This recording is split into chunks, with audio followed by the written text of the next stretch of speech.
সতীবে তুমি চরণ সেবিব তাহাতে সতীবে তুমি চরণ সেবিব তাহাতে সতীবে তুমি পথ ধরে যাবে মনের রাজি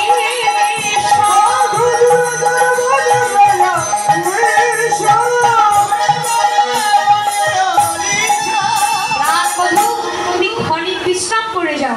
রাধারানী বলছে ক্ষণিক বিশ্রাম করে যাও, গোবিন্দ বলছে রাধে এখন আমি ঘরে যাই, আবার এসে দেখা করব গভীর নিশায় নিবিড় বনে। আর এদিকে ভক্ত তার মনোবাসনা প্রকাশ করলেন, কহে দাস যদুনাথ পুরাও হে মনের রোষা, কহে দাস যদুনাথ পুরাও হে মনের রোষা, পাছে তুমি করহ পায়ান, পাছে তুমি করহ পায়ান,